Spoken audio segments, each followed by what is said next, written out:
bahwa wasiat yang pertama yang Allah berikan kepada kita adalah wasiat di mana kita mentauhidkan Allah Azza wa Jalla, di mana kita mengesahkan ibadah kita, kita mengesahkan keyakinan kita dan menyerahkan seluruh ketaatan kita hanya kepada Allah Subhanahu wa taala. Allah zat yang tidak butuh dengan kesyirikan, Allah zat yang tidak butuh dengan makhluk-makhluk selainnya. Allahu Azza wa Jalla, Allah yang maha kuasa, Allah yang maha perkasa, dan Allah yang maha bijaksana. Maka tugas sebagai makhluk agar mentauhidkan Allah Azza wa Jalla dan menghindari perbuatan syirik di dalam kehidupan kita. Sebagaimana Allah katakan, wala tusyriku bihi syai'ah. Inilah wasiat yang agung dan wasiat yang paling mulia yang Allah wasiatkan kepada kita agar kita lurus di dalam kehidupan kita dan tidak menyimpang dari sisi akidah kita. Adapun wasiat yang kedua, sebagaimana Allah katakan di dalam surat Al-An'am ini adalah wabil walidaini ihsana, agar kita berbuat baik kepada kedua orang tua kita. Dan gandengan ikutan ayat antara berbakti kepada orang tua seringkali Allah sampaikan dengan ketaatan kita kepada Allah. Ini menunjukkan sebuah kedudukan orang tua yang sangat tinggi nilainya di sisi Allah Subhanahu wa taala. Ini menunjukkan betapa besarnya hak orang tua terhadap kita. Bahkan Allah sampai menyandingkan antara bakti kita kepada Allah dan penghambaan kita kepadanya dengan bakti kita kepada kedua orang tua kita.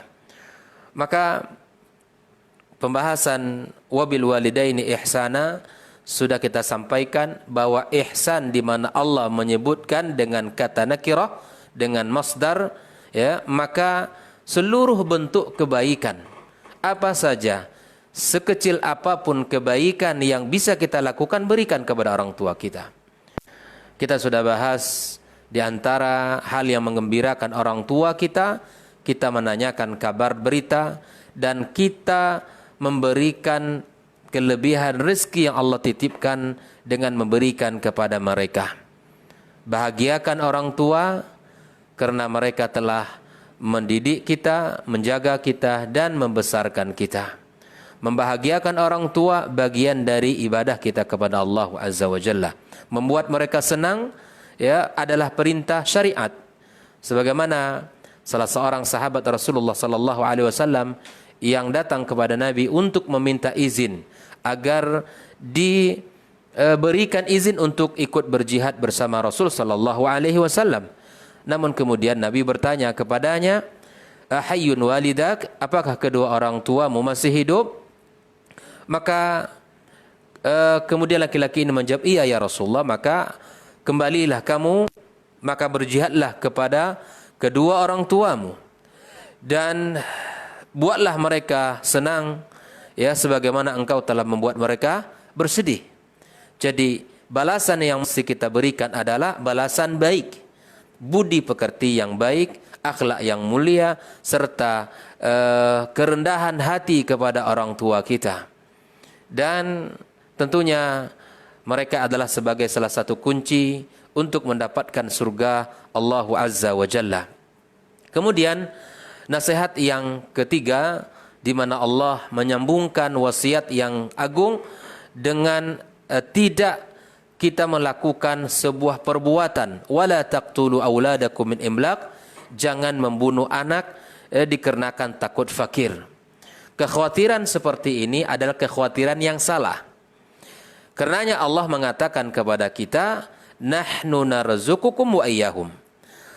Ketika seseorang mengkhawatirkan akan keberadaan anak, membuat mereka semakin sulit hidup, membuat mereka semakin susah hidup, bahwa khawatir tidak bisa memberikan jaminan kebutuhan sehari-hari, ini adalah keyakinan yang salah. Karenanya Al-Quran meluruskan kepada kita. Karenanya Al-Quran membenarkan keyakinan-keyakinan ini. Makanya Allah katakan, nahnu narzuqukum wa iyyahum. di mana Allah memberikan sebuah kalimat, kamilah yang akan memberi rezeki kepada kalian dan kepada anak kalian. Maka jaminan rezeki kita sebagai orang tua adalah Allah. Sebagaimana jaminan rezeki bagi anak kita juga Allah. Makanya Allah katakan, jangan kalian khawatir. Kami yang memberikan rezeki kepada kalian. Kami yang mencukupkan kalian. Kami yang memberikan segalanya kepada kalian dan termasuk mereka. Allah ingin mengatakan kepada kita, wahai saudara-saudariku rahimakumullah, bahwa Allah yang maha kuasa. Allah yang maha kaya. Kekhawatiran yang ada dalam diri kalian itu buang segera. Hilangkan. Karena itu semuanya adalah was-was dan semua itu adalah tidak memiliki alasan. Maka Allah yang maha kaya, ya, yang memiliki perbandaran langit dan bumi, sungguh sangat mampu untuk memberikan rezeki kepada makhluknya. Saudara-saudari ikhwatal iman hafizakumullah, maka inilah 3 wasiat mulia yang telah Allah sampaikan di ayat 151 di surat Al-An'am. Maka kita lanjutkan wasiat yang keempat atau nasihat yang keempat adalah wala taqrabul fawahisha ma dhahara minha wa ma batan. Jangan kalian mendekati fahisyah. Al-fahisyah adalah dosa. Para ulama mengatakan al-fawahish adalah jamak dari fahisyah wa hiya dzambul azim. Ya, sebuah dosa yang sangat besar di sisi Allah Subhanahu wa taala. Waqilah al-fawahish di sini adalah zina. Bisa dimaknai lebih khusus dengan perbuatan zina kepada Allah. Zina di dalam melakukan perzinahan. Artinya bahwa al-fawahish secara umum adalah dosa-dosa besar, namun para ulama bisa memaknai lebih mengkhususkan makna fahisyah itu kepada perbuatan zina. Ma zahara minha wa ma batan. Ma zahara minha artinya kalau dosa yang kita lakukan itu tidak boleh untuk ditampakkan, diumbar, perlihatkan kepada orang banyak. Wa ma batan juga dosa-dosa yang dilakukan dalam keadaan kita bersembunyi dan tidak nampak oleh orang lain. Beberapa makna yang dikatakan oleh ahli tafsir di sini. Ada yang mengatakan ma zahara minha itu adalah al-khamar dan wa nikahul muharramat, ya, meminum khamar serta melakukan hubungan, ya, pernikahan secara haram. Wa ma batan ay bimakna az-zina. Ada yang mengatakan zina itu perbuatan bukan yang zahir tetapi perbuatan yang batin. Karena memang tidak ada orang yang ingin melakukan perzinahan di depan orang banyak. Tapi pasti dia akan mencari, ya, waktu dan tempat-tempat yang tersembunyi dan tidak bisa dilihat orang. Ikhwatal iman hafizakumullah, dari ayat yang mulia ini maka kita dapat ambil sebuah khawatir, sebuah makna hikmah di mana Allah memakai wala taqrabu. Wala taqrabu kemarin sudah kita bahas, la an-nahi, ya, bergandengan dengan fi'il mudhari' ini menunjukkan makna umum. Ya, wala taqrabu la an-nahiyah, ya, bergandengan dengan fi'il mudhari' wala taqrabu yufidul umum. Ini menunjukkan keumuman. Maknanya adalah larangan mendekati perbuatan tersebut. Maka larangan mendekati itu berlaku pada 4 unsur. Pertama adalah berlaku keumumannya bagi seseorang, ya, bagi seseorang. Yang kedua, berlaku keumumannya pada setiap kondisi. Kita tidak boleh melakukan mendekati, dan berlaku keumumannya pada setiap tempat, dan berlaku keumumannya pada setiap tempat. Maka inilah 4 unsur yang disebutkan oleh para ulama kita. Makna keumuman wala taqrabu itu pada 4 hal. Pertama, keumuman berlaku untuk setiap orang pribadi, dan keumuman berlaku pada setiap tempat dan setiap waktu dan setiap keadaan. Bahwa ketika kita melihat ayat ini wala taqrabu, Allah memakai kata wala taqrabu yang artinya jangan kalian mendekati. Apa yang tidak boleh didekati? Al-fawahish. Allah di sini tidak mengatakan wala ta'tu. Jangan kalian lakukan. Wala tumarisu, dan jangan kalian senantiasa melakukan atau membiasakannya. Tetapi Allah memakai kata wala taqrabu liyadulla ala al-muba'adah. Artinya ketika kita disuruh oleh Allah tidak boleh mendekati, berarti ada perintah yang menunjukkan kepada kita agar kita menjauhi. Setiap segala atau setiap sesuatu yang bisa mengarah kepada al-fahisyah itu dilarang. Setiap sesuatu yang mengantarkan kita kepada fahisyah wajib untuk kita tinggalkan. Sebagaimana kaidah yang ma'ruf di kalangan para ulama kita, ma la yatimul haram illa bihi fa huwa haram wa tarkuhu wajib. Bahwa sesuatu yang haram tidak bisa kita tinggalkan kecuali dengan meninggalkan perkara itu, maka meninggalkan perkara tersebut adalah hukumnya wajib. Contoh dalam kehidupan kita, saudara-saudariku rahimakumullah, di dalam sebuah pekerjaan misalnya, dan pekerjaan yang akan dilakukan itu adalah pekerjaan yang haram, dan ada perkara-perkara yang menghantarkan kita bahwa kalau kita lakukan itu terus kita dekati itu dan tidak bisa kita terus kita lakukan, maka itu akan mengantarkan kita kepada keharaman. Maka ini wajib kita tinggalkan. Di dalam kehidupan kita ya banyak hal yang bisa kita aplikasikan kaidah ini. Bahwa sesuatu yang haram ya tidak akan sempurna ditinggalkan kecuali dengan meninggalkan perkara-perkara tersebut, maka meninggalkan perkara itu adalah haram. Ya. Contoh di dalam kehidupan kita di mana Allah melarang kita ya melihat aurat atau melihat sesuatu yang haram, maka wasilah yang kita pakai misalnya adalah alat telepon kita misalnya. Dan ketika telepon itu sesungguhnya adalah sesuatu yang baik dan mubah dalam urusan agama kita. Nah, ketika perkara tersebut mengantarkan kita kepada hal yang haram, maka wasilah itu wajib kita tinggalkan.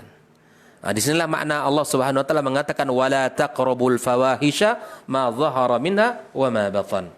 Sesuatu yang mengarahkan kita kepada yang haram, maka wajib kita tinggalkan. Allah Subhanahu wa taala mengatakan ma dhahara minha wa ma batan.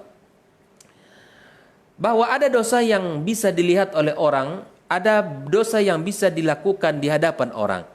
Allah memberikan kepada kita sebuah nasihat, sebuah pendidikan iman yang sangat kuat, sebuah pendidikan iman yang kokoh, di mana ada orang yang bisa meninggalkan maksiat di dalam kondisi terang-terangan, karena mungkin takut kepada orang tuanya, atau takut jabatannya hilang, atau takut sum'ah keluarganya tercemari, atau takut dari manusia secara umum. Maka dia tidak meninggalkan dosa yang tampak, dosa yang dilihat oleh orang lain. Ditinggalkan. Maka Allah memberikan nasihat kepada kita, ma dhahara minha wa ma batan. Maka ada dosa-dosa yang bisa dilakukan secara tersembunyi, bisa dilakukan di mana orang tidak bisa melihatnya oleh orang lain, tidak bisa dilihat oleh orang lain ketika melakukan dosa tersebut. Maka seluruh perkara dosa, baik yang bisa dilakukan dalam kesendirian, tersembunyi, atau dosa-dosa yang bisa dilakukan di dalam terang-terangan, maka Allah memberikan nasihat wasiat kepada kita, wala taqrabul fawahisha ma dhahara minha wa ma batan. Agar kita ingin selamat ya dari sikap dan akhlak yang tidak baik, maka kita harus meninggalkan seluruh perbuatan keji dan dosa, ya, meninggalkan seluruh perbuatan maksiat dan meninggalkan seluruh perkara-perkara yang dilarang Allah Subhanahu wa taala. Ikhwatal iman hafizakumullah.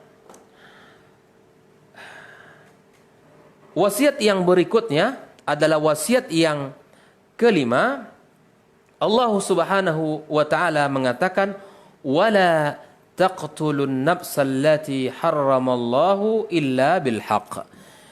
Ini adalah wasiat yang sangat mahal untuk kita jalankan dalam kehidupan kita, bahwa Islam telah datang menjaga setiap umat. Islam datang menjaga jiwa. Islam datang menjaga keselamatan, mendatangkan keselamatan setiap insan. Maka di sini Allah katakan bahwa tidak atau jangan membunuh jiwa kecuali dengan sesuatu yang telah dibenarkan Allah Subhanahu wa taala. Lagi-lagi dalam ayat ini Allah Subhanahu wa taala mengatakan wala taqtulun nafsa. La an-nahiyah ya bergandengan dengan fi'il al-mudhari', maka at-tarkib yadullu 'ala al-umum. Ya, urutan seperti ini ya ini menunjukkan makna umum. Artinya apa? Fala yahillu qatlu nafsi ay nafsnya, siapapun dia, ala ay halin, dalam kondisi apapun dia, wa fi ay zamanin, dalam setiap waktu, dalam setiap masa, wa fi ay makanin, dan dalam setiap tempat, maka ini berlaku haram. Sebagaimana kita katakan tadi bahwa mendekati perbuatan keji dilarang dalam setiap kondisi, dalam setiap tempat, dalam setiap masa, dan dalam setiap pribadi. Sama di dalam larangan membunuh jiwa juga demikian. Siapapun perorangan, baik itu dia muslim ataupun kafir, kecuali memang orang kafir, orang-orang yang memerangi kita. Adapun orang-orang yang hidup dengan perjanjian damai dengan kita, maka ini tidak boleh di dalam hukum agama kita untuk membunuh mereka. Bahkan Nabi SAW berikan ancaman orang-orang yang membunuh orang kafir, ya, yang hidup dengan damai bersama kita, maka dia tidak akan mencium baunya surga Allah Subhanahu wa taala. Namun apakah setiap jiwa tidak boleh dibunuh?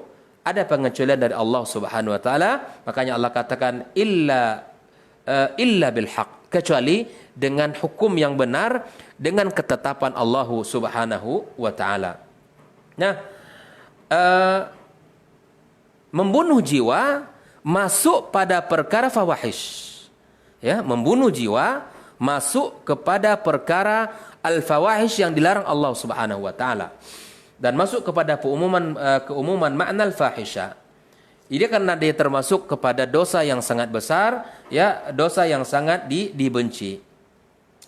Dan siapakah orang-orang yang dibenarkan Allah Azza wa Jalla untuk diberikan hukuman yang dibenarkan Allah untuk dibunuh? Nabi sallallahu alaihi wasallam menyebutkan fala yahillu dami imri'in muslim illa bi thalathin, dan tidak halal darah seorang muslim kecuali dikarenakan 3 hal. Siapa mereka? As-sayyibuz zani, ya, orang yang sudah menikah berzina, ya, wan nafsu bin nafsi, yang membunuh jiwa maka dibayar dengan jiwa. Ya, seseorang yang membunuh orang lain dengan mudah maka jiwanya akan terancam pula untuk dibunuh sebagai hukuman dari Allah Subhanahu wa taala.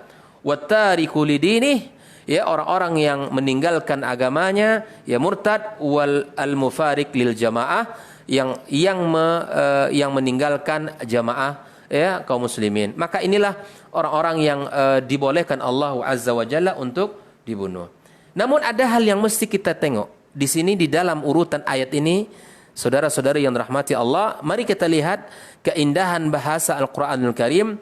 Pada al-fawahish Allah mengatakan wala taqrabu. Pada perbuatan dosa al-fahisha di situ, itu perbuatan zina, minum khamar dan lain sebagainya, maka Allah memakai kata-kata wala taqrabu. Jangan kalian mendekati. Jangan kalian mendekati. Namun pada perkara sesuatu yang sesungguhnya ada jarak antara kita, yakni membunuh.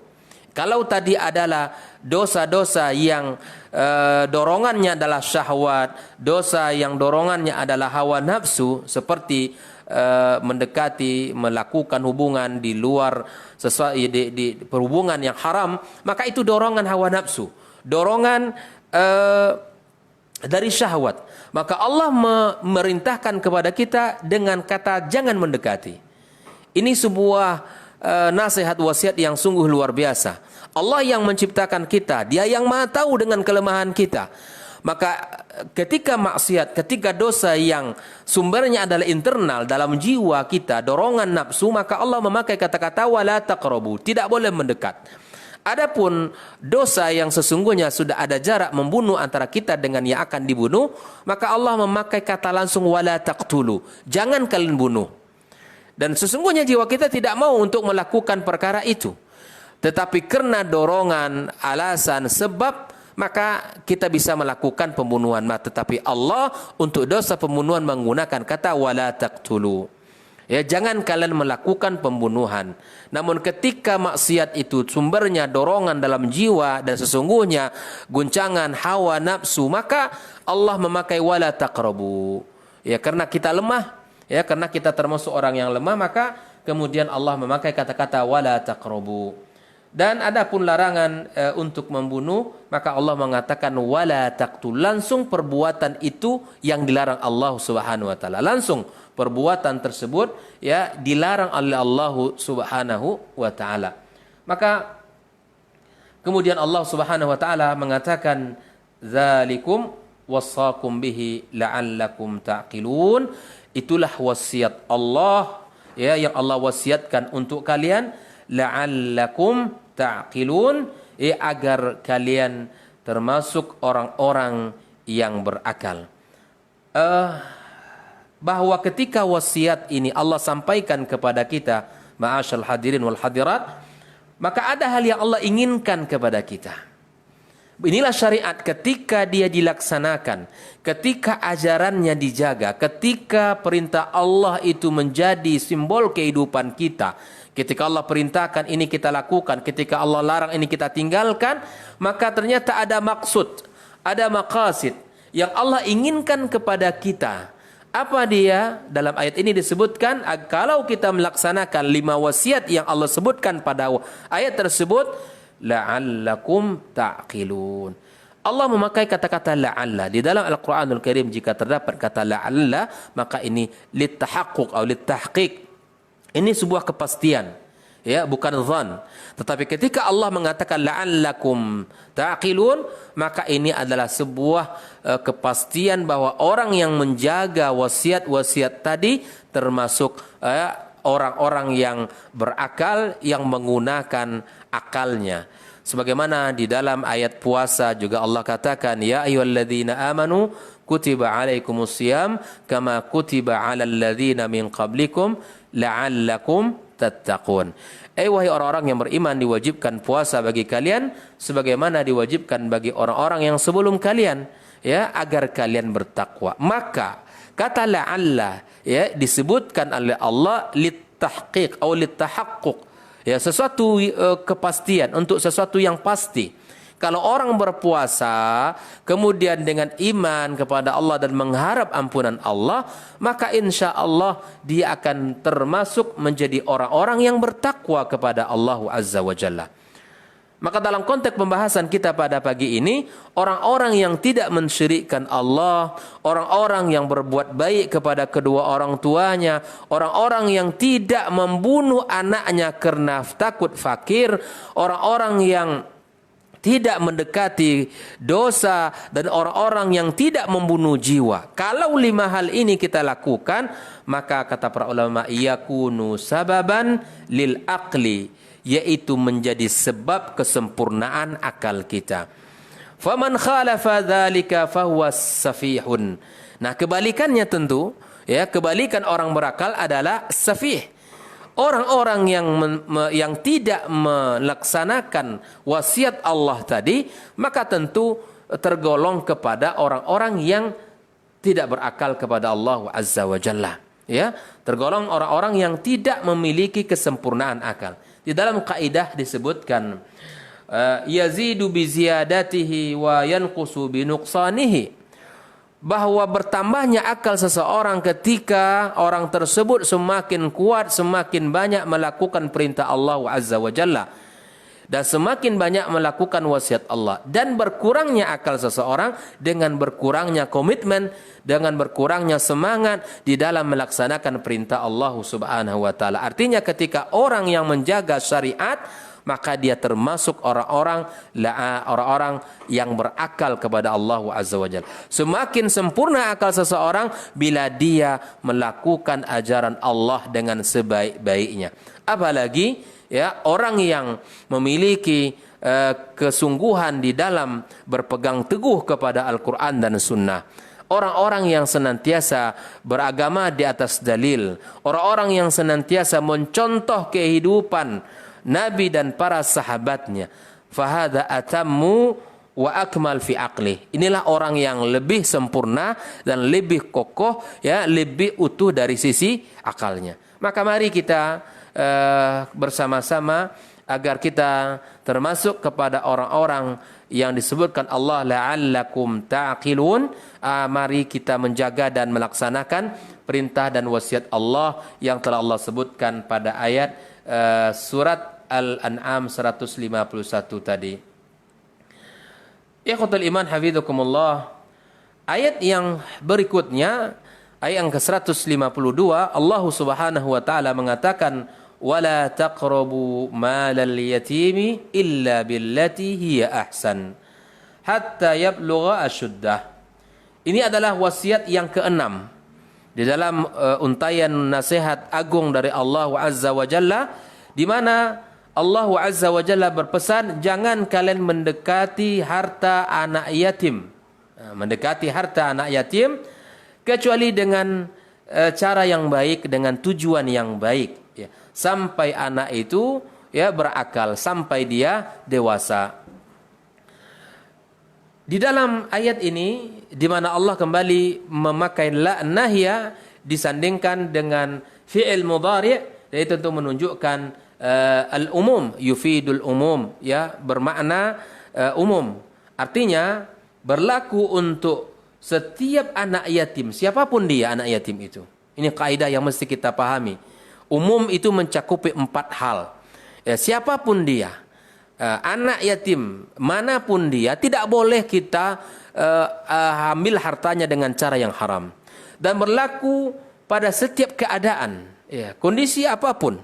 Maka anak yatim tidak boleh diambil hartanya. Wal amkinah, dan berlaku pada setiap tempat, dimanapun dia. Wal azminah, dan setiap zaman. Ya, zaman dahulu sampai sekarang sama, anak yatim tidak boleh disia-siakan. Harta mereka tidak boleh dirampas. Maka keumuman larangan itu berlaku pada 4, umumul afrad, wal ahwali, wal amkinati, wal azminah. Yaitu berlaku pada 4 hal tersebut. Nah, kembali Allah mengatakan wala taqrabu, ya jangan kalian mendekati. Kenapa? Karena harta itu ada keinginan jiwa. Harta itu manis. Harta itu banyak yang menyukainya. Apalagi hartanya banyak. Ada anak yatim ya yang ditinggal oleh orang tuanya, meninggal bapaknya, ternyata banyak warisan yang didapatkan. Maka di sini sesuatu yang dorongannya dalam jiwa kita seperti syahwat terhadap memenuhi keinginan kemaluannya atau syahwat untuk memiliki harta tersebut, maka di sini kembali Allah memakai kata-kata wala taqrabu. Karena sesuatu yang dorongan dalam jiwa itu berat. Ya, karena kita akan berjuang. Berjuang meninggalkan, berjuang untuk sesuatu yang kuat dorongan dalam hati. Maka Allah katakan wala taqrabu. Maka di sini Allah kembali mengatakan ini menunjukkan alal mubaadah. Wa hadza yadullu ala riayati wa inayati syari' bid-du'afa. Ini juga merupakan sebuah perintah syariat agar kita memperhatikan orang-orang lemah. Ya, orang anak yatim itu lemah karena dia anak yang membutuhkan kasih sayang, butuh perhatian, butuh sapaan dan butuh kedekatan. Maka harus ada orang yang siap untuk itu semuanya. Maka harus ada orang yang siap untuk merawatnya. Bahkan Nabi SAW telah menyebutkan di dalam hadisnya ana wa kafilul yatimi hakadha. Nabi menunjukkan, mengisyaratkan antara jari tengah dan jari telunjuknya. Begitu dekatnya orang-orang yang menjaga anak yatim dan orang-orang yang memelihara dan mendidik anak-anak yatim. Maka anak-anak yatim tidak boleh kita sia-siakan dan tidak boleh kita abaikan, dan dia menjadi tanggung jawab bersama di dalam Islam dan akan menjadi tanggung jawab setiap orang yang beriman. Maka mari kita jadikan mereka sebagai wasilah untuk mendapatkan pahala yang besar di sisi Allah Subhanahu wa taala. Wala taqrabu malal yatimi. Mendekati di sini adalah mendekat dengan tujuan tidak baik. Kalau memang kita termasuk orang yang diamanahkan untuk menjaga, mengembangkan harta anak yatim, maka ini dibolehkan. Ya, kalau kita termasuk orang yang diamanahkan. Maka di sini Allah katakan wala taqrabu malal yatimi illa billati hiya ahsan. Kecuali dengan tujuan, dengan cara yang baik. Maka maksudnya di sini dengan dua hal. Ya, billati hiya ahsan, ya kita menjaga anak yatim dengan membelanjakannya, dengan mengembangkannya, termasuk pada perkara yang halal. Ini juga billati ahsan. Artinya ada anak yatim, ketika harta itu diamanahkan kepada kita untuk dijaga dan dikembangkan, maka di antara amanah Al-Quran kepada kita agar menggunakan harta itu pada perkara yang halal saja. Kalaupun kita ingin kembangkan, maka pada usaha-usaha yang dihalalkan oleh Allah Subhanahu wa taala dan menjauhi perkara-perkara yang diharamkan atau perkara-perkara yang mendekati kepada syubhat. Nah, ikhwatul iman hafizakumullah, di dalam ayat ini ada sebuah penekanan syariat tentang perhatian kepada anak yatim. Wa min thamma fa innahu la yali mal yatim man kana dha'ifan sawan kana dha'af fil aqli aw tafkiri. Maka ketika ada perintah untuk menjaga anak yatim, maka di situ juga ada sebuah nasihat agar yang menjaga harta anak yatim tidak boleh orang yang lemah. Baik itu lemah dari sisi akalnya atau lemah dari sisi pikirannya, ya. Atau lemah dari sisi kemampuan untuk bisa menjaga harta tersebut, dan juga lemah dari sisi agama. Yang hendaknya orang-orang yang menjaga harta anak yatim itu orang-orang yang memiliki pemahaman. Jangan sampai harta itu dianggap hartanya atau harta anak yatim itu dianggap sebagai harta dia. Ini tidak boleh. Makanya orang-orang yang diamanahi menjaga harta anak yatim betul-betul faham dengan panduan dan paham dengan wasiat-wasiat Allah tentang menjaga harta anak yatim tersebut. Nah, oleh itu, ikhwatul iman hafizakumullah, termasuklah wasiat Allah yang agung yang Allah sampaikan dalam surat Al-An'am ini adalah jangan mendekati harta anak yatim kecuali dengan tujuan yang baik, kecuali dengan maksud dan keinginan ingin menjaga dan mengembangkan harta dari harta anak yatim tersebut. Ma'asyal hadirin wal hadirat, ikhwatul iman hafizakumullah.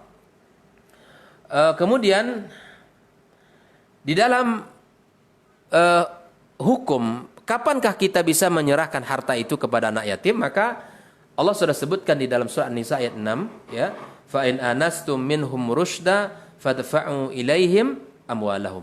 Kalau kalian menganggap anak itu sudah cerdas dan pandai menjaga dan melihara hartanya, maka serahkanlah kepada mereka harta-harta tersebut. Makanya konsep memegang harta itu dalam Islam itu ukurannya akal. Ya, rusydan itu adalah sebagai konsep kapan anak itu akan diberikan harta. Jadi anak yatim kalau dia sudah berakal maka berikanlah. Dia sudah bisa menjaga hartanya, kemudian dia sudah bisa mengembangkan hartanya dan sudah tahu kalau itu adalah bernilai. Ini termasuk mana rusyd di situ adalah ketika dia sudah tahu makna dan nilai harta itu dan sudah bisa menjaganya. Namun hal ini bukan berarti bagi orang-orang yang seorang yang untuk menzalimi harta anak yatim setelah dia balik. Artinya tidak boleh kita untuk menzalimi mereka kalau sudah balik, ya. Boleh bagi kita menzalimi, tidak boleh. Artinya harta anak yatim itu sampai kapanpun dia tetap milik dia dan tidak boleh bagi kita untuk mengambilnya. Maka itulah di dalam Islam Nabi juga telah menyebutkan kullul muslim alal muslim haramun irduhu wa maluhu wa damuhu. setiap muslim terhadap muslim yang lainnya, maka itu haram baginya terjaga kehormatannya, hartanya dan darahnya. Jadi muslim ya terhadap muslim lainnya mesti menjaga tiga hal ini. Kehormatan orang tidak boleh kita cemari, dan hartanya tidak boleh kita ambil, dan darahnya tidak boleh kita tumpahkan. Tidak boleh. Maka Islam telah memberikan perhatian terhadap anak yatim dan mengajak untuk menjaga mereka dan memperhatikan kondisi-kondisi mereka serta mengancam dari menzalimi dan mencaplok harta mereka dengan ancaman yang sangat keras dari Allah Subhanahu wa taala. Bahkan di dalam surat Al-Nisa ayat 10 Allah katakan innal ladzina ya'kuluna amwalal yatama zulma. Sesungguhnya orang-orang yang memakan harta anak yatim secara zalim innama ya'kuluna fi butunihim nara. Sesungguhnya mereka ini sebenarnya adalah menelan, memakan api neraka ya di dalam perutnya.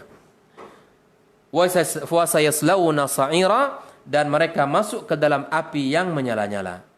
Jadi orang yang makan harta anak yatim ya, orang-orang yang hari ini memiliki usaha ya membuat panti, membuat yayasan untuk mendidik anak yatim, maka berhati-hatilah Anda.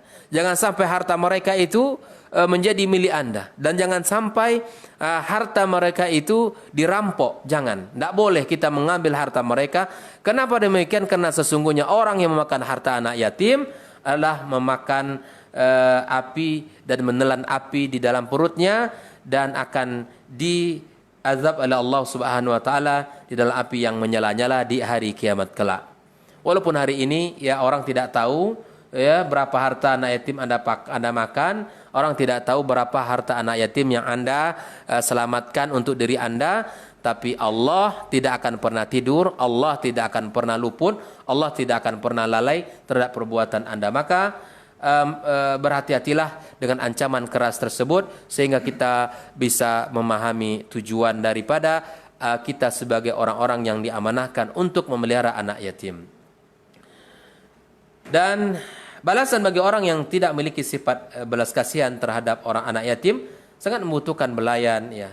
Ini anak yatim sekali lagi adalah orang yang membutuhkan kasih sayang dan membutuhkan perhatian, membutuhkan belayan dan lain sebagainya. Makanya kata Nabi SAW ya, agar kalau hati kita ini kasar, kalau hati kita ini terasa jauh dan sulit mendekatkan ibadah, maka berilah, sentuhlah anak yatim dan dekatlah kepada mereka, karena sesungguhnya itu akan mencairkan hati kita ya. Kemudian pada wasiat yang ketujuh Allah Subhanahu wa taala katakan di dalam wasiat yang ketujuh, Allah katakan wa auful kaila wal mizana bil qisti la nukallifu nafsan illa wus'aha. Ya, dan sempurnakanlah takaran dan timbangan dengan adil. Nah, sempurnakanlah takaran dan timbangan dengan adil. Kami tidak memikulkan beban kepada seseorang melainkan sekedar yang sanggup olehnya. Wasiat yang ketujuh adalah wasiat tidak boleh curang di dalam menakar dan menimbang. Tidak boleh curang di dalam menakar dan menimbang. Ini adalah wasiat yang sentuhannya luar biasa di dalam kehidupan kita. Bagi para pedagang, bagi saudara-saudari kaum muslimin yang aktivitas hari-hari di dalam urusan muamalah berdagang, maka dengarkanlah wasiat Allah ini dan amalkanlah di dalam kehidupannya, dan sempurnakanlah takaran dan timbangan Anda dengan cara yang adil ya, dengan cara yang adil. Maka sesungguhnya ketika Anda melebihkan atau memenuhi hak saudara Anda, maka sesungguhnya Anda telah menyelamatkan diri, dan sesungguhnya Anda telah menjadi orang-orang yang telah melaksanakan wasiat Allah Subhanahu wa taala. Allah tabaraka wa taala memerintahkan hamba-hambanya yang beriman untuk menegakkan keadilan. Ini perintah Allah kepada kita. Keadilan mesti ditegakkan sampai dalam timbangan, dalam takaran pun. Sampai dalam takaran dan timbangan yang kita lakukan keseharian kita. Dalam transaksi jual beli, maka hendaklah kita jujur di dalam takar dan timbangan kita. Jangan sampai hari ini ya, apa yang diceritakan oleh sebagian orang, ternyata di pasar ada timbangan-timbangan yang telah direnov, ya, timbangan-timbangan yang sudah diatur dengan ukuran dia begitu. Karena kalau ditimbang di timbangannya dia 1 kilo, tapi ternyata kalau hasil timbangan di timbangan dia ditimbang di kilo lain itu sangat berbeda. Nah, ini ada perbuatan seperti ini, dan ini adalah perbuatan yang tidak boleh dalam agama kita. Dan Allah menyuruh kita agar berbuat adil sampai dalam timbangan itu sendiri, ya. Sehingga orang tidak menuntut yang lebih dari haknya dan tidak pula mengurangi hak orang lain. Inilah keadilan, meletakkan sesuatu sesuai dengan tempatnya. Dan sungguh binasanya umat-umat itu disebabkan oleh kezaliman yang mereka lakukan. Nabi SAW mengatakan, ya, hati-hatilah kalian dari perbuatan zalim, karena kezaliman adalah kegelapan pada hari kiamat. Ya, fa inna zulma zulumat, ya, kegelapan dari kiamat kelak. Kehancuran, kehinaan, kebinasaan, ya, di hari kiamat kelak. Ketika kita tidak melakukan perbaikan atau amal saleh dan kita melakukan kezaliman, maka itu akan mendatangkan kezaliman dan kegelapan di hari kiamat kelak.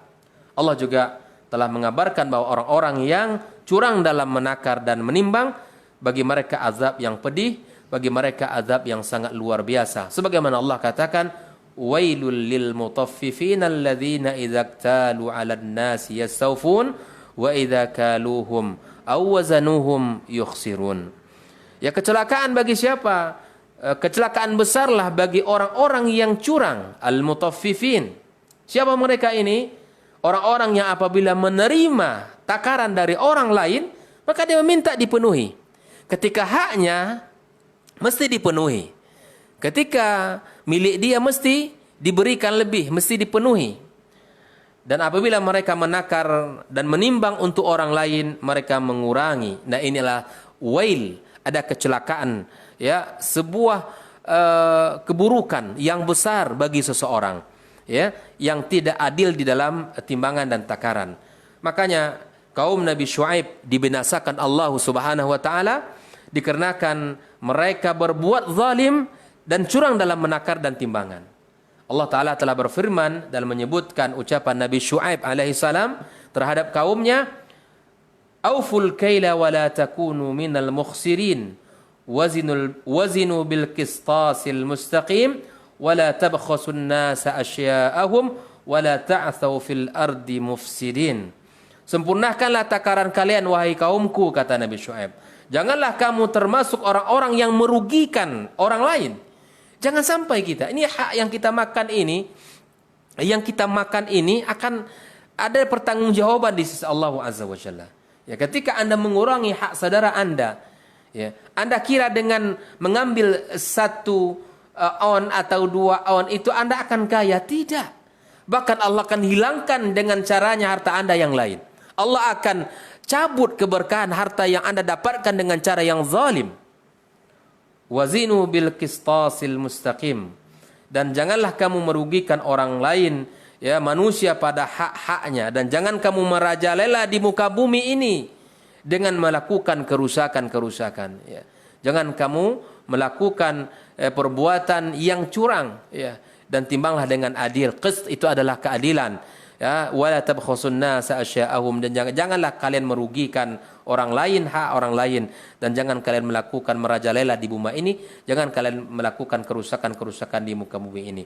Maka pesan dari Allah Tabaraka wa Ta'ala kepada manusia untuk berlaku jujur dalam menakar dan melakukan timbangan hak-hak orang lain, agar hamba Allah Tabaraka wa Ta'ala, ya, kita bisa melakukan, bisa kita merasakan bahwa Allah Subhanahu wa Ta'ala memantau kita, melihat kita, dan mengawasi kita. Ya. Ikhwatal iman hafizakumullah. Ketika kita berpegang teguh dengan syariat ini dan kita sudah berusaha untuk memenuhi hak saudara kita dalam timbangannya dan kita sudah berlaku adil, ternyata timbangan kita memang rusak secara normal, bukan karena kita renov, bukan karena kita coba-coba untuk mengurangi, bukan. Tetapi mungkin karena namanya alat timbangan, terkadang dia stabil, terkadang tidak, gitu kan? Terkadang dia baik, terkadang error. Maka di sini letaknya, kalau timbangan itu sudah Anda lakukan dengan hati yang jujur, dengan keinginan untuk memenuhi hak saudara kita, namun ternyata qadar Allah timbangan itu error.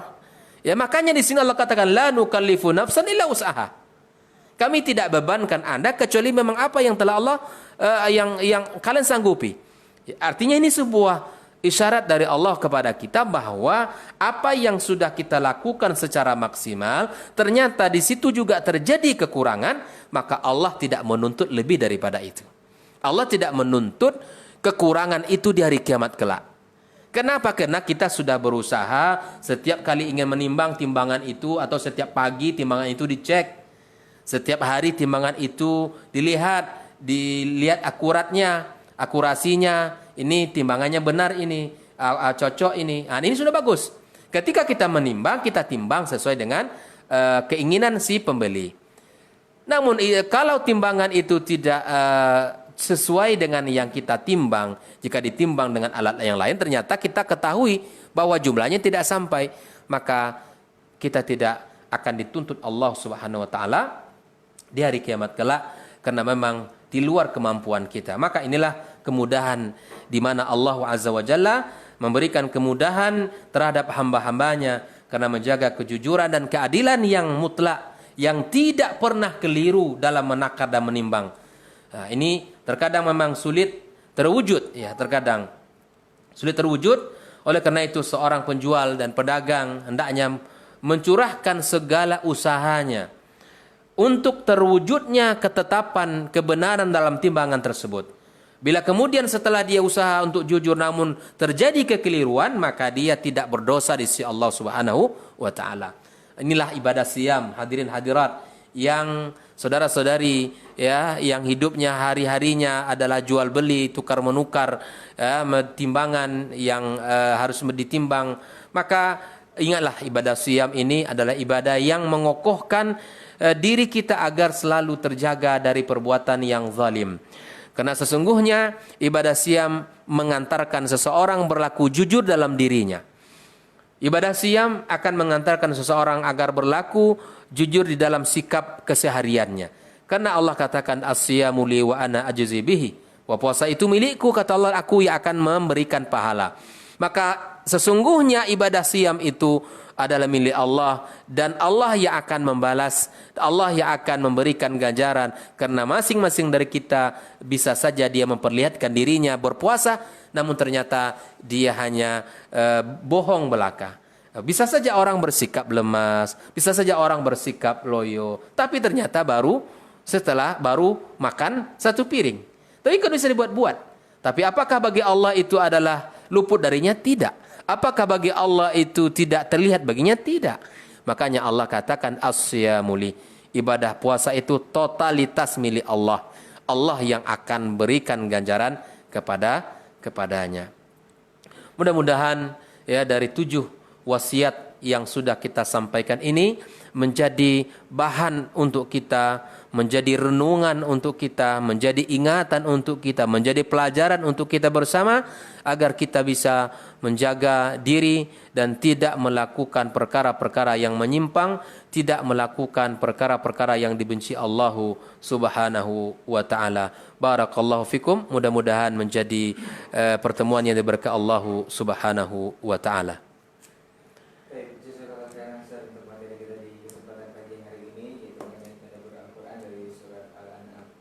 Baik, kita ke pertanyaan seperti biasa. Untuk antum yang ingin bertanya silakan ke line telepon 0812 73 33 5531 ataupun melalui pesan singkat di WhatsApp di nomor yang sama. Sambil menunggu telepon, Ustaz, kita jawab pertanyaan yang sudah masuk di line WhatsApp kita.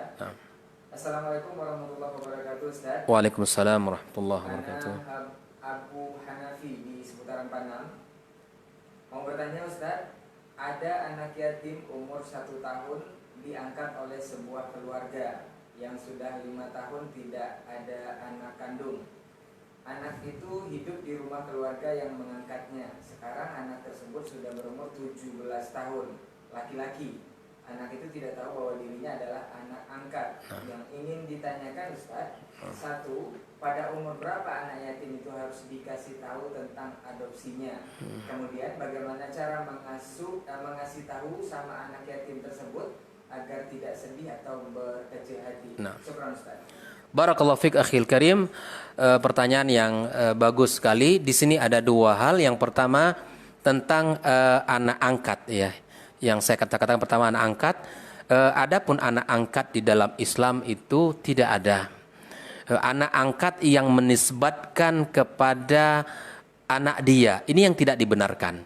Ketika kasusnya tidak memiliki anak, kemudian dia mengangkat baik itu anak saudaranya ataupun anak yatim, lalu kemudian dinisbatkan kepada dirinya itu adalah anaknya, ini di dalam Islam tidak dibenarkan dan syariat telah menghapusnya. Makanya Nabi SAW ya di dalam syariat Nabi SAW bahwa tidak ada pengangkatan anak, dan ini terjadi. Dan yang kedua, adapun anak angkat di dalam makna pengasuhan itu boleh. Seperti yang Anda lakukan di dalam Islam, boleh untuk mengangkat anak, dan apalagi itu anak yatim. Yang di dalam tanda kutip adalah bahwa anak itu di dalam pengasuhan. Karena kita belum mempunyai anak, kemudian ini ada anak yatim yang usianya 1 tahun, dan kita angkat, dalam tujuan kita adalah mendidiknya, membimbingnya, menjaganya, dan memenuhi kebutuhannya. Ini benar dalam syariat.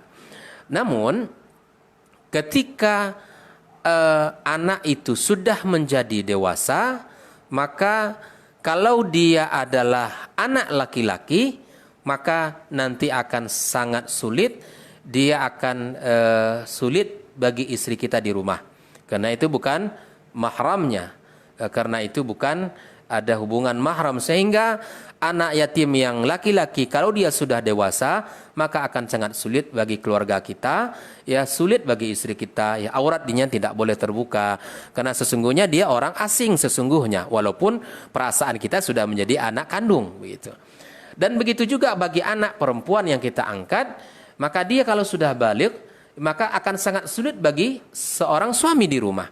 Karena aurat anak perempuan tidak boleh terbuka karena dia bukan mahram. Ya, tidak ada hubungannya secara syariat. Dan begitu juga bagi kita, aurat kita bagi laki-laki juga boleh tersingkap dan terlihat oleh dia karena dia orang asing sesungguhnya. Maka itu kalau anak-anak yang sudah kita angkat dan kalau usianya sudah mulai menginjak dewasa, mulailah diberitahu, mulailah dikabari, mulailah didiskusikan. Artinya jangan menunggu anak itu sampai kuliah dan sampai dewasa. Tapi di dalam mengawali mengangkat anak itu sudah harus mulai disebut-sebut ya. Sehingga ini adalah sebuah kenyataan yang tidak boleh ditutup-tutupi. Yang sebenarnya adalah bahwa dia adalah bukan anak kandung dan dia adalah angkat. Kamu anak yatim dan kamu harus diberikan ya, sampaikan kepada anak itu bahwa kamu adalah anak si fulan, ini orang tua antum, ini orang tuanya dan ini keluarganya. Nah, ini tentu juga menjadi hal yang penting untuk diketahui bahwa mulailah sejak anak-anak mulai berakal, mulai didiskusikan, mulai diajak, disambungkan, dan jangan ditutup-tutupi sehingga suatu hari nanti akan menjadi hal yang tidak baik bagi jiwa anak. Kemudian ada hal yang ingin juga saya sampaikan tentang perkara ini bahwa ketika kita mengangkat anak saudara kita juga sama halnya, dan juga anak yatim. Dan yatim itu sesungguhnya adalah anak-anak yang ketika dari usia sebelum balik dan sampai usia balik itu ukurannya. Jadi hari ini anak yatim itu adalah anak yang sebelum usia balik. Jadi ini tolong dipahami oleh kita semua bahwa banyak sekali pemahaman ini yang keliru. Ya, sampai anak yatim yang sudah besar pun dianggap anak yatim gitu kan. Kalau begitu saya juga anak yatim kan begitu. Nah, anak yatim itu sampai batasannya adalah sampai dia balik. Semoga Allah mudahkan bagi saudaraku untuk bisa memberitahunya dan bisa berdiskusi dengannya. Wallahu taala alam bisawab. Baik, jazakallah khairan Ustaz untuk jawabannya, mudah-mudahan bisa dipahami oleh Abu Hanafi yang bertanya. Kita ke pertanyaan selanjutnya Ustaz. Assalamualaikum warahmatullahi wabarakatuh, dari Abu Akbar Ustaz di seputaran Tarai. Pertanyaannya Ustaz, ada studi kasus tentang puasa Ramadan Ustaz. Tahun pertama si ibu tidak puasa Ramadan karena menyusui anak. Tahun kedua beliau hamil lagi. Tahun ketiga tidak puasa Ramadan karena operasi sesar. Ini berulang sampai tahun ke-6. Apakah di tahun ke-7 harus diqadha puasa Ramadan atau cukup bayar fidyah? Nah, seandainya di tahun ke-7 si ibu meninggal Ustaz, siapa yang harus mengqadha puasa si ibu? Bolehkah suaminya mengqadha atau membayar fidyah? Seperti itu Ustaz. Barakallahu fikum. Ini sebuah pertanyaan yang subhanallah luar biasa bagi kondisi seorang ibu ini. Ini tentu yang pertama saya katakan sungguh berat memang pekerjaan amanah yang dilakukan oleh seorang ibu. Bahkan memang Allah sebutkan memang sebagai fitrah seorang ibu itu dalam Al-Quranul Karim adalah hamil, melahirkan dan menyusui. Nah tentu ini juga ada hal yang mesti kita perhatikan. Kita lihat sisi maslahat kesehatan bagi istri kita. Yang kedua, sisi maslahat untuk bisa menjalankan syariat. Dan memang Nabi SAW memberikan kepada kita sebuah kabar gembira bahwa Dia akan gembira nanti umat yang banyak, umat yang memiliki keturunan. Namun di sini tentu sebagai manusia ya perlu kiranya kita untuk memberikan sebuah kesempatan ya untuk kita membina anak-anak kita, membesarkan lalu kemudian baru kita kembali memiliki keturunan. Yang tidak boleh adalah tidak mau. Namun kalau pembatasan untuk memudahkan kita agar kita mudah di dalam mendidiknya, ini benar saja di dalam Islam. Artinya anak pertama kita buat jarak anak kedua. Bahkan Allah sudah sebutkan bahwa hak menyusui anak itu 2 tahun. Artinya kalau anak itu 2 tahun, berarti selama usia 2 tahun itu seharusnya anak memang rahim seorang bunda kosong. Nah, gitu. Kalau ditinjau dari sisi kesehatan, bahwa anak-anak yang hak menyusui itu 2 tahun, haulaini kamilain. Maka bisa kita jadikan jaraknya minimal ya 2 tahun. Ketika anak kita selesai usia 2 tahun baru kita sapi kembali, dan artinya setelah usia 2 tahun kembali mungkin kita program ini dibenarkan. Nah, adapun kasus tadi subhanallah ini sampai 6 tahun ya. 6 tahun sang bunda tidak bisa melaksanakan ibadah siam. Tahun pertama karena hamil, tahun berikutnya karena menyusui, berikut lagi hamil lagi, menyusui lagi, kemudian ada sesar pula dan seterusnya. Wallahu taala bisawab. Nah tentu pada perkara ini boleh seseorang untuk lebih bertanya kepada orang yang alim dalam hal ini ya, tentu dalam bidang ini. Namun wallahu taala bisawab, seseorang kalau memang tidak mampu untuk membayar fidyah atau membayar puasa, maka dibolehkan baginya untuk membayarkan fidyah sebagai bentuk tanggung jawab hak Allah yang kita lalaikan. Karena memang Allah di dalam surat Al-Baqarah katakan wa 'alal ladzina yutiquna fidyatun ta'amu miskin. Ini menunjukkan sebuah penguat bahwa hak puasa itu adalah hak Allah yang mesti kita tunaikan. Andai hak Allah ini tidak bisa kita bayar dengan cara kita menunaikan, mengganti di hari yang lain, maka kita tunaikan hak manusia yang mesti kita berikan, membayarkan fidyah kepada orang-orang yang tidak mampu. Wallahu taala alam bisawab. Jazakallahu khairan untuk jawabannya, mudah-mudahan bisa dipahami oleh Abu Akbar di seputaran Tarai yang bertanya. Kita ke pertanyaan selanjutnya Ustaz. Nah. Assalamualaikum warahmatullahi wabarakatuh Ustaz. Waalaikumsalam. Dari kami di seputaran Tarai juga mau bertanya Ustaz, bagaimanakah hukumnya seorang anak laki-laki yang sudah cukup usia untuk menikah dan sudah nazar Ustaz, tapi melakukan hubungan via telepon dengan calon yang sudah dinazar, apakah benar suara perempuan itu aurat dan apakah ini termasuk zina hati, Ustaz? Sebenarnya definisi zina hati ini seperti apa? Jazakallahu khairan, Ustaz. Afwan, tadi dia sudah nazar, Nah, sudah khitbah, belum, Ustaz. baru nazar, Nazar. belum akad. Belum, Ustaz. Taib, naam. Jazakallah khairan bahwa ketika proses di dalam syariat dilakukan ta'aruf kemudian dilanjutkan kepada nazar bahwa antara calon laki-laki dan calon perempuan ini prosesnya benar. Tetapi perlu kita ketahui bahwa ketika nazar dan ta'aruf sudah dilakukan maka tetap masih ada batasan-batasan karena dia orang yang bukan halal bagi kita. Ya, bukan halal bagi kita. Apalagi sudah dikhitbah. Bukan berarti khitbah itu sudah menjadikan kita halal baginya, bukan. Ini sering kali terjadi, kenapa kamu bergandengan dengan dia? Karena ini sudah pinangan saya. Tidak boleh. Ini syariat melarang kita bahwa pinangan itu atau khitbah dalam bahasa agamanya itu adalah bagian langkah-langkah untuk menuju proses, ya. Kemudian kita ta'aruf, kemudian kita nazar, kemudian kita ikat dengan sebuah pinangan, ya. Maka ini juga khitbah ini penting untuk kita ketahui bahwa ketika khitbah sudah dilakukan ada dua hal. Yang pertama adalah bahwa dia sudah diikat. Wanita ini telah diikat oleh seseorang. Maka tidak benar ungkapan anak muda hari ini. Kata anak muda hari ini bahwa kalau sebelum janur kuning berdiri di depan rumahnya masih milik bersama atau masih ada kesempatan untuk kita meraih. Bukan, tidak boleh lagi. Kalau orang sudah dipinang, makanya akhlak atau adab ketika seseorang yang datang kepada perempuan atau kepada walinya, tanyakan dulu, apakah anak gadis bapak ini sudah dipinang atau belum? Kalau sudah katanya, berarti tutup sudah pintu itu untuk antum, kan begitu. Kalau sudah ada yang meminang, berarti kesempatannya kalau pinangan itu batal. Nah, tapi kalau selama pinangan itu tidak dibatalkan, maka berarti sudah tertutup pintu bagi kita untuk mendekati dia. Ini yang pertama.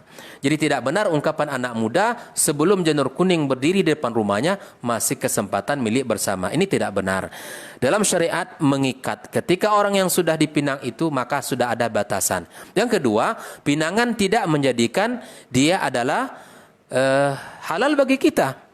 Karena masih banyak orang hari ini ketika dia sudah proses pinangan, lalu kemudian pergi berjalan, kemudian pergi makan malam dan pergi dengan bebas tanpa ada batasan. Betapa banyak orang yang sudah meminang atau dalam proses pinangan ternyata bukan jodohnya, akhirnya ya tidak jadi pernikahan itu. Ya. Oleh karenanya kalau dalam proses fase ta'aruf atau nazar maka tetap saja dibatasi di dalam berkomunikasi. Namun jika seandainya ada hal-hal penting, ya karena ada data yang ingin kita ambil, kemudian ada sesuatu yang urgen untuk kita diskusikan, nah ini tentu dibolehkan dalam batasan-batasan. Kalau seandainya kita perlu berjumpa dengannya, maka pergilah ke rumah akhwat tersebut dan dirampingi oleh mahramnya. Dirampingi oleh orang tuanya atau kakak atau adiknya. Ya, tidak berjumpanya di luar berlama-lama atau mungkin berjumpa di luar tidak dilakukan, tapi jumpanya di WhatsApp atau video call. Ini juga tidak dibenarkan. Kalau hati ini adalah lemah, kata Nabi, ya, hati ini adalah menjadi kata kunci untuk kebaikan seluruh jaga. Para ulama juga mengatakan fa innal quluba dha'ifah, hati kita ini lemah. Maka perlu dijaga jarak, perlu kita menjaga diri kita agar jangan sampai. Apalagi anak-anak muda yang terjaga, yang tidak kenal, ya suara itu menjadi hal yang akan membangkitkan syahwat dan akan mengganggu. Maka itulah kata para ulama, sebagai ulama mengatakan bahwa suara perempuan itu aurat. Maka tidak boleh didengar suara mereka dan tidak boleh mereka meninggikan suara mereka. Ini yang pertama. Yang kedua, di dalam proses pinangan ataupun pernikahan ini, sebagian kita melama-lamakan proses tunangan itu, sehingga ini akan merusak Terkadang ada saja yang menjadi halangan. Maka hal yang baik segerakan. Hal yang positif segerakan. Maka kalau sudah ternyata kita diridhoi oleh orang tua kita dan calon mertua kita, mintalah segera untuk dilangsungkan akad. Walau mungkin akad secara syar'i tanpa di depan Pak Kua misalnya. Orang yang berwajib, orang yang berwenang dalam perkara ini. Apalagi dalam kondisi hari ini. Dalam kondisi wabah seperti ini, pandemi seperti ini, maka tidak ada salah kalau kita melangsungkan akad secara syar'i dulu. Nanti kalau sudah normal dan barulah kita akad secara resmi di depan Kua, walaupun sesungguhnya kita sudah menjadi pasangan yang halal. Jadi jangan sampai kita melakukan pembicaraan video call ataupun telepon lama-lama. Itu akan merusak hati kita, wahai saudaraku, dan akan merusak puasa kita, ya, akan merusak kondisi iman kita. Maka batasan tadi Anda yang mengetahuinya, sejauh apa urgennya untuk ditelepon atau untuk berbicara. Kalau hanya sekedar untuk mendengarkan suaranya, jangan dulu. Sampai dia halal bagi diri kita, di depan walinya kita akad. Wallahu ta'ala alam bisawab. Baik, jazakallahu khairan Ustaz untuk jawabannya. Mudah-mudahan bisa dipahami oleh yang bertanya. Kita ke pertanyaan terakhir seperti yang Ustaz. Assalamualaikum warahmatullahi wabarakatuh. Ustaz. Waalaikumsalam warahmatullahi. Mengenai bab berbuat baik kepada kedua orang tua, Ustaz. Nah. Saya seorang anak yang sekarang mengurus orang tua yang sedang sakit-sakitan.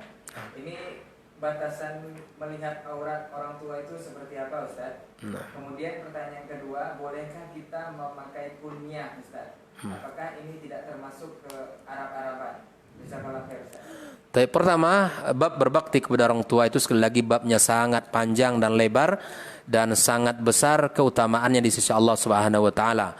Berbakti kepada orang tua selama mereka hidup sampai mereka setelah meninggal dunia pun bisa, dengan cara mendoakan, dengan cara berinfak dan mengucapkan kebaikan, doa untuk mereka serta istighfar untuk mereka.